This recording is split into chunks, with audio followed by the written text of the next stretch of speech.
Jawa, mi kuning. Sebab kita orang pakai mi kuning bumi putih Muslim. Oh, Muslim punya lah bang? Ya, betul. Ui, bagus lah bang Nampak Melayu kita. Alhamdulillah. Lama dah jaga mi Jawa dengan mi ayam ni bang? Bertahan juga lah, lama juga. Sebab semua ni biasanya sebab catering macam-macam kat rumah. So decide nak buat jualan kat kedai pula lah. Decide untuk buka kedai lah. Okey. Actually mi Jawa ni resipi turun-temurun daripada orang Bah sampai ke saya.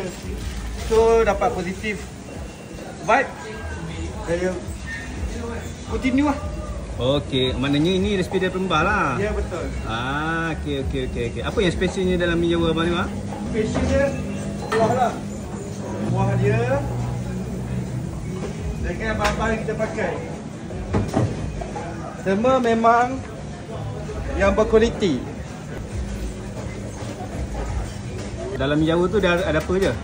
Daging, telur rebus, kobis, sayur sawi. Kita ada kulit pansit.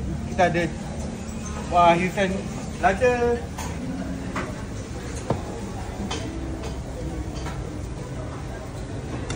Oh, semua ni abang isi dalam ni lah Ya, Yang petak ni apa bang? Ya? Yang petak tu apa bang? Itu adalah keripik pansit.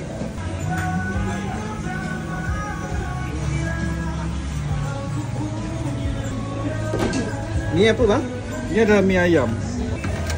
Dalam mi ayam ni ada apa bang? Kita ada sawi, kita ada ayam. Okey. Ini ayam ni ayam karamel, kicap karamel. Oh, ayam kicap karamel. Ya. Dia serve sambal. Okey. Pedas makan dengan ni, mi Jawa. Okey, siap. Siap bang Ya. Okey. There you go. Ini mi. Tu mi Jawa, Okey. mi ayam, Mi ayam cili oil.